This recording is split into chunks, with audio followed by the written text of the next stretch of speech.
స్థానిక సంస్థల ఎన్నికలు ఎందుకు నిర్వహించలేకపోతున్నారు, ఏంటి దీనివల్ల జరిగే నష్టం ఏంటి అనేది కూడా ఒక్కసారి మనం గమనించాల్సిన అవసరం అయితే ఉంది. స్థానిక సంస్థల ఎన్నికల పట్ల ప్రభుత్వం వ్యవహరిస్తున్న తీరు పట్ల రాష్ట్రానికి ఎంత పెద్ద ఎత్తున తీవ్రమైన అన్యాయం జరుగుతుందో ఒకసారి మీకు లెక్కలేసే ప్రయత్నం చేస్తా.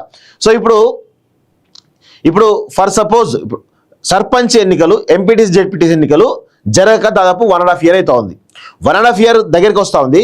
ఆ ప్రభుత్వం వచ్చినట్టు 6 నెలల తర్వాతనే ఇమ్మీడియట్గా సర్పంచ్లకు సంబంధించిన పదవి కాలం పూర్తి కావడం జరిగింది. దాదాపు 18 నెలలు కావస్తూ ఉంది. సర్పంచ్ల పదవి కాలం పోయి దాదాపు 12 నుంచి 18 నెలలు, 12 నెలల నుండి 18 నెలలు, యావరేజ్గా 18 నెలలు వేసుకోండి. ఓకే, 18 నెలలకు సంబంధించినటువంటి విషయంలో మనం చూసినట్లయితే ఇప్పటి వరకు కూడా కేంద్ర ప్రభుత్వం నుంచి దాదాపు నెలకి 300 నుంచి 400 కోట్ల రూపాయలు రావాలి. ఎందుకు? ఈ పంచాయతీరాజ్ నిధులు ఏవైతే ఉంటాయో నెలకి పర్ మంత్ కేంద్ర ప్రభుత్వం నుంచి ఈ నిధులు రావాలి. సరే 18 నెలలు వదిలేసండి, 12 నెలలే తీసుకుందాం. సంవత్సరం అయితే దగ్గరికి వస్తుంది, 100% సంవత్సరం అయితే దాటింది కదా. సంవత్సరం దాటినటువంటి క్రమంలో ఇక్కడ సర్పంచ్లు లేకపోతే కేంద్ర ప్రభుత్వ నిధులు వస్తాయా? ఎంపీటీసీ జెడ్పీటీసీ లేకపోతే కేంద్ర ప్రభుత్వ నిధులు వస్తాయా? రావు.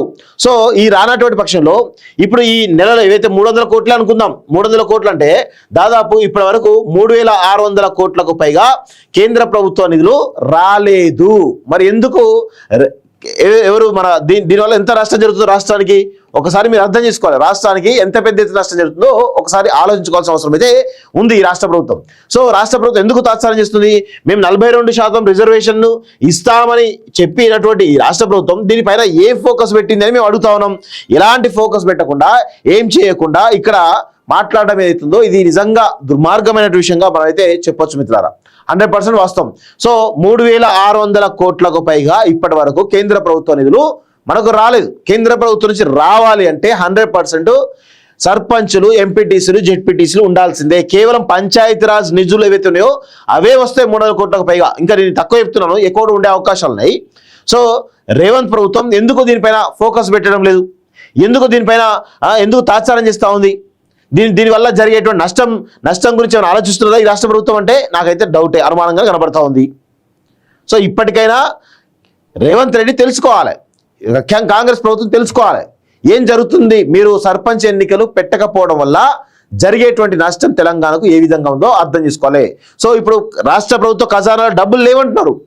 మరి రాష్ట్ర ప్రభుత్వ ఖజానాలో డబ్బులు లేనప్పుడు మరి ఇలాంటి ఏవైతే అవకాశం కేంద్ర ప్రభుత్వం ఇచ్చేటువంటి నిధుల విషయంలో 100% మరి ఫోకస్ పెట్టాలి కదా. ఫోకస్ పెట్టాలంటే ఈ సర్పంచ్ ఎన్నికలు, అదేవిధంగా ఎంపీటీసీ ఎన్నికలు, జెడ్పీటీసీ ఎన్నికలు కండక్ట్ చేయాలి కదా.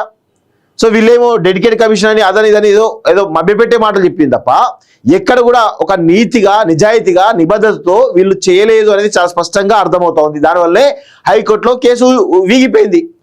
100% హైకోర్టును కన్విన్స్ చేసే ప్రయత్నం చేయాలి, కానీ కన్విన్స్ చేసేటువంటి ప్రయత్నం కూడా చేయలేదు అంటే ఏ విధంగా పరిస్థితుందో మనం అర్థం చేసుకోవాల్సిన అవసరం అయితే ఉంటుంది. ఇప్పటికైనా నాకు తెలిసి 42% రిజర్వేషన్ తోటి ఎన్నికలు ముందుకు పోవు. ఇది 100% గుర్తుపెట్టుకోండి. 100% 42% కాకుండా గతంలో కేసీఆర్ ఇచ్చిన జీవో అవుతుందో 24% తోటి ముందుకు పోయేటువంటి అవకాశం అయితే చాలా స్పష్టంగా కనబడతా ఉంది. సో 24%తో పాటు వీళ్ళు ఇప్పుడు ఈ హైకోర్టు స్టే ఇచ్చే ముందు చాలా స్పష్టంగా ఈ అన్ని ఏదైతే రిజర్వేషన్ ఆల్రెడీ ఎన్నికల సంఘం ద్వారా రిజర్వేషన్ ఆల్రెడీ పంపించడం జరిగింది గ్రౌండ్లోకి. సో అవే రిజర్వేషన్ ఏవైతే ఉన్నాయో, బీసీలకు ఇచ్చినట్టు రిజర్వేషన్ ఏవైతే ఉన్నాయో వాటి ద్వారానే పార్టీ పరంగా ఇచ్చి ముందుకు పోయేటువంటి అవకాశం అయితే చాలా స్పష్టంగా కనబడతా ఉంది. సో పార్టీ పరంగానే 42% ఇచ్చేసి ముందుకు వెళ్తారు.